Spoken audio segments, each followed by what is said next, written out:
Hey all, so being a finance guy is not sometimes as easy as we think of. We have to work possibly with more of numbers and dates. So when we are talking about the dates, there are due dates for payment, there are due dates for collections, there are due date to deposit TDS, there are due date to pay taxes, there are due date for filing returns under GST, under income tax, whatever case may be under Companies Act. More and more of such things. There are more dates involved than there in the calendar in mind. Okay, so in a single day there will be 5 tasks to be completed. 31st March you have to close the accounts, you have to close this, close that, you have the extended due date for the something else, something like that. So you have to remember so much of dates and you have to work with so much of dates as well. So here we are going to see few of the date related functions that are available in the Microsoft Excel. So first, starting with the normal addition. So as we spoke earlier, the dates are just numbers for Microsoft Excel. So if you're going to add 30 days to it by plus 30 referring to the earlier date, you are going to get the 30 days after the normal selected date. So if you have to say this plus 30, you get the 30 days after the selected date is 3rd June. So that is how it works. It is as simple as that. So we have seen how to calculate date difference in our earlier video on how to calculate the completed years as well. So data day formula gives you the completed years, completed months and completed days as the result, and normal subtraction will give you the number of days between two different dates. Right now we are going to calculate the working day after n number of days. So I say this will be processed within 3 working days. So how much is the 3 working days? So what is the due date then? There might be a Saturday, Sunday coming in between, right? So now how to calculate the date after 10 working days? So now you are going to say equal to work day. Work day is a function that will calculate the working day after these number of work days. So 4th May 2018, comma 10 working days. What is the date after 10 working days? Close the bracket and enter. So this is the date after 10 working days from this day. So it is not plus 10 generally. If it is plus 10, it will only return 14th May. So now that there is 2 Saturday Sundays in between, you could say 18th May 2018. So work day takes place only or considers only Monday to Friday as work days and Saturday Sunday as week off, right? And in the third argument, the optional argument is the holidays. If you have a separate list of holidays, say this date is a special function, so it is a holiday for our company, this day is a government holiday, something like that. If you maintain a list of holidays, you have to refer that list in order to specify that it is not a work day, even if it falls between Monday to Friday, right? Here I don't have any such thing, so I am not giving anything. Since it is an optional field, there is no compulsion that you have to give that, right?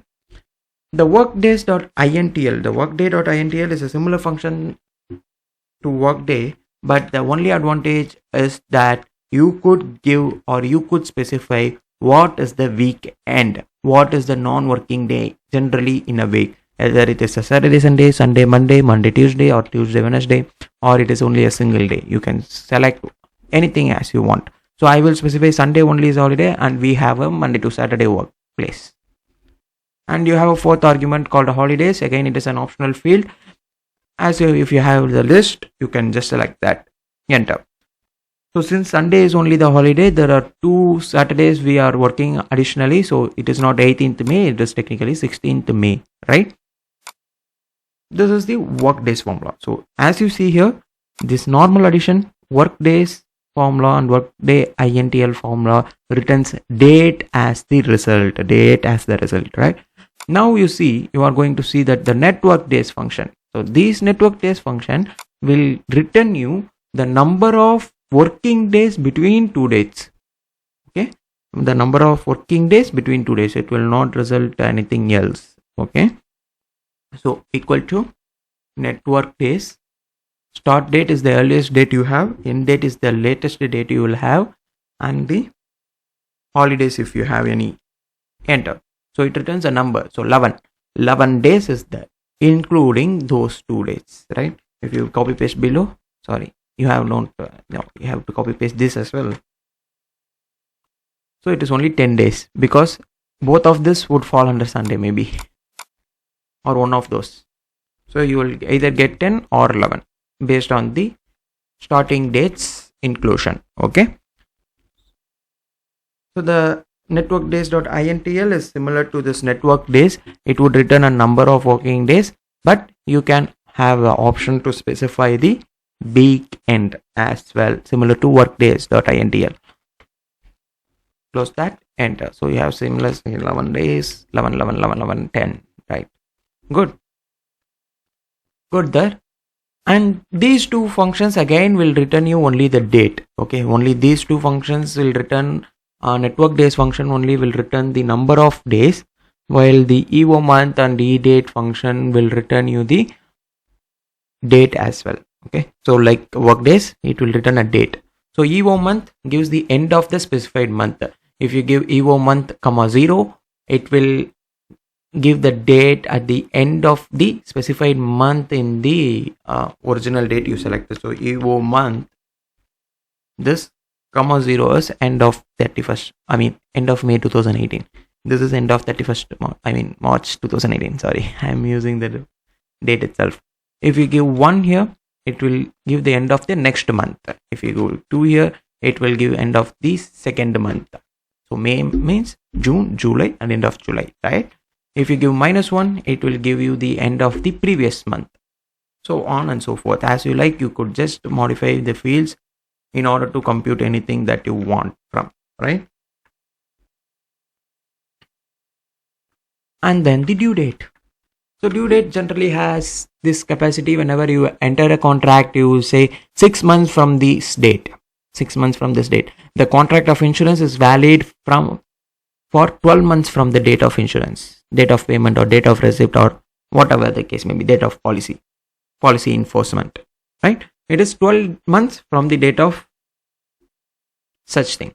It may be 6 months from the date of this thing, 3 months from the date of this thing, something like that. It is as simple as that. It can be also 36 months, 57 months.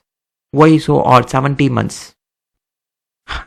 See, 12 months is easier. From this April to next April, that's it. It will close.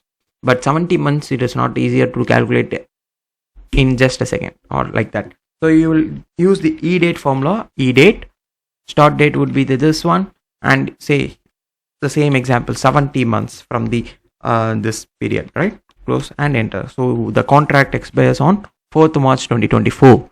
So that is how it works. So if you just fill down, it will calculate for everything 70 months period, right? If you want to say 57 months, you can also specify that and just downfill the same in order to get it for everything else. If you want to add 3 grace days to this, normal addition is enough. You need not put any formula or just break our heads with formulas. Just +3 would suffice your need and it will give you this, right? It is as easier as this. So this is the date related functions we are seeing in this video, and we will see about the statistical formulas that we could use in general, right, in the next video.